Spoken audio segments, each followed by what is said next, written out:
Good. Okay, one thing you'll notice within Linux, a big difference if you're used to operating, say, Windows, is that extensions, file extensions are not even totally typical. They can be useful, but they're certainly by no means always used. You will find cases where they are used. For example, certain software packages will use them.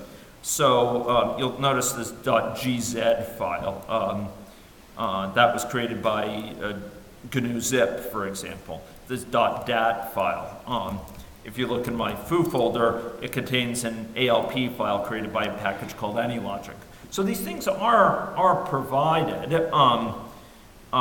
in some cases just to indicate their provenance, where they came from, what created them, but they're not required by any means. In Windows, you can have something that doesn't include an extension, but it's a convention to use them extensively and to use them to interpret what sort of information is there. In Linux, you have different ways of understanding what sort of file this is. And don't use spaces in file names. One of the best conventions you can use is either underbars or so-called camel case, this thing here where you capitalize each successive word after the first to indicate the word boundaries. Okay, so my file name, for example. So there's a variety of types of files within Unix, and you'll notice that when you do an ls, it shows you something about what sort of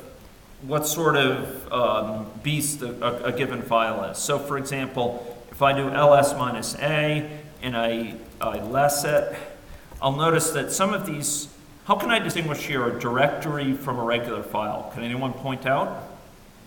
Yeah, it's the D up front. So for example, you might not know it, this .gconf is in fact a directory, or in other words, a folder. This 214 is a folder, etc. So these are all different subfolders as indicated by D. Okay. One thing you should realize is that files, because they're not clearly marked with extensions that indicate their provenance or what created them or how they're used, sometimes the system has to try to find out what sort of file is this? How can I execute it? What do I need to execute it? And it makes use of a bunch of information to do that. And there's a command called magic, and if you go man magic within the shell here, you'll find that it looks for information at a bunch of different places to interpret what sort of string, what sort of file this is. Okay, what sort of information is within this file. So rather than relying on the extension like .exe or .com within the Windows world, instead we'll often look for information in the first few lines of the file, often the first line, for guidance as to how to execute this file. Okay? So when you create an executable program using GCC, for example, it puts information there to allow it to recognize, oh, this command can be executed directly. If you're creating a shell script, as we'll do later, you actually put a line up at the top of the file which has a certain form, and it will tell it this is a bash script, or this is a CSH script, or this is a Perl script, okay?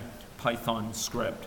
And it will then, when it sees that, it will go get the appropriate file to run it. It'll get Python, or it'll get bash, or it'll get Perl, or what have you. Okay, right. One other thing I should say is there are certain files that are executable within the context of a Linux command, and particularly you'll notice things that are executable, for example, have this execute attribute if they're not a folder. If they're a directory and they're executable, what does that mean?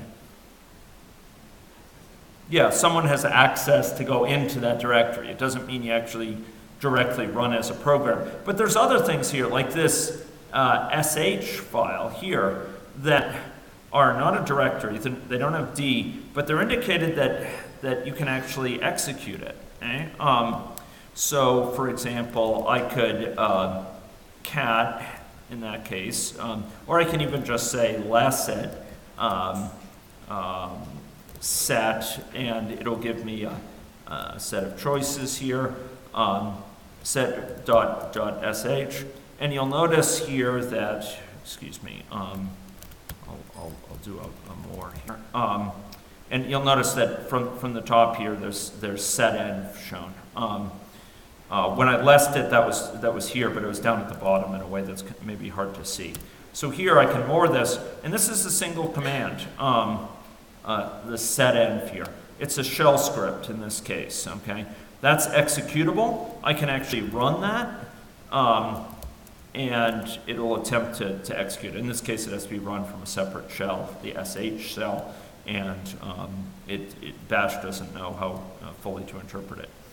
So here, I can actually run it just by typing its name, pressing enter, and it will actually go run, okay? So within file names, we do unpack file names using wildcards.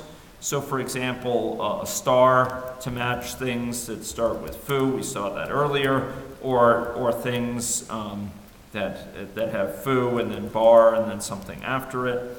And there's a set of other options here which you can use, like question mark, which are useful. Okay. So it's sometimes said, let me just save this away.